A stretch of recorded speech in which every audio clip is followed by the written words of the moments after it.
بھارت کی مسجدوں کو آباد رکھیے۔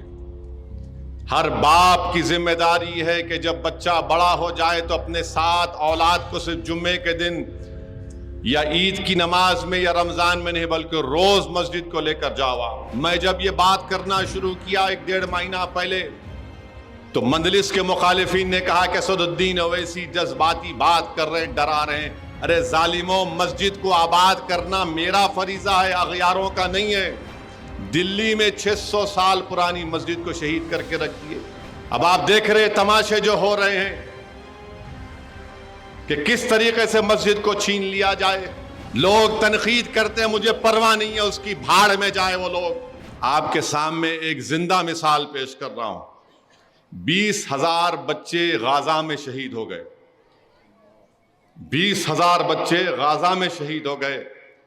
آپ ایک عورت کا ویڈیو دکھاؤ میرے کو جو شکایت کر رہی ہے۔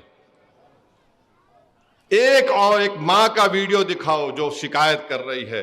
سب یہی کہہ رہے ہیں حسبنا اللہ و نعم الوکیل انا للہ و انا الیہ راجعون۔ سب یہ کہہ رہے ہیں کہ میں نے مسجد اقصی کے لیے اپنی اولاد کو قربان کر دیا۔ سب یہ کہہ رہے ہیں کہ ہم نے اس بربریت کے خلاف، ان ظالموں کے خلاف نہیں جھکنے کے لیے اپنی اولاد کو قربان کر دیا۔ اپنی اولاد کے اسی تربیت دو۔ یاد رکھو وطن عزیز میں بھی اگر ظلم بڑھے گا تو ان ماؤں کو اپنی اولاد کو اس طرح بہادر بنانا پڑے گا۔ 20,000 بچے مسجد اقصی اور بیت المقدس کے لیے اپنی جانوں کو قربان کر دیا، ان ماؤں نے قربان کر دیا اپنی اولاد کو۔ معصوم بچے ہیں، 6 مہینے کے، 1 سال کے، 2 سال کے۔ کم سے کم لوگ ڈیٹا بولتا ہے، لوگ بولتے ہیں کہ ہزاروں کی تعداد میں بچے یتیم بھی ہو چکے ہیں۔ آج الحمدللہ آپ سکون میں، امن سے اپنی زندگی کو گزار رہے ہیں۔ میری ان ماؤں سے، ان بہنوں سے، ان بزرگوں سے اپیل ہے کہ بھارت کی مسجدوں کو آباد رکھیے۔ ہر باپ کی ذمہ داری ہے کہ جب بچہ بڑا ہو جائے تو اپنے ساتھ اولاد کو صرف جمعے کے دن یا عید کی نماز میں یا رمضان میں نہیں بلکہ روز مسجد کو لے کر جاؤ آپ۔ میں بار بار کہہ رہا ہوں مسجدوں کو آباد رکھو۔ میں جب یہ بات کرنا شروع کیا 1-1.5 مہینہ پہلے تو مندلس کے مخالفین نے کہا کہ اسد الدین اویسی جذباتی بات کر رہے ہیں، ڈرا رہے ہیں۔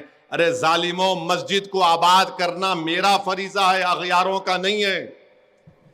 مسجد کو آباد تو وہی لوگ کریں گے جو اللہ پر ایمان رکھتے، اللہ سے ڈرتے اور آخرت پر یقین کرتے ہیں، اور اللہ کے سوا کسی سے نہیں ڈرتے۔ تو اپنی مسجدوں کو آباد رکھو۔ دلی میں 600 سال پرانی مسجد کو شہید کر کے رکھ دیے۔ اب آپ دیکھ رہے تماشے جو ہو رہے ہیں کہ کس طریقے سے مسجد کو چھین لیا جائے۔ لوگ تنقید کرتے ہیں، مجھے پرواہ نہیں ہے، اس کی بھاڑ میں جائے وہ لوگ۔ میں تمہاری تنقیدوں سے اپنی زبان کو میں ہی بند کروں گا۔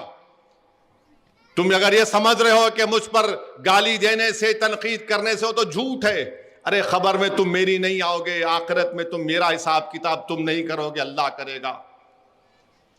میرے عزیز دوستوں اور بزرگوں، اس لیے اپنی مسجدوں کو آباد رکھو۔ اور ماں اور بہنیں، اللہ کے رسول صلی اللہ علیہ وسلم سے ایک صحابیہ نے پوچھا، رسول اللہ صلی اللہ علیہ وسلم مرد حضرات تو مسجد میں جا کے نماز پڑھتے، ہم کیا کریں؟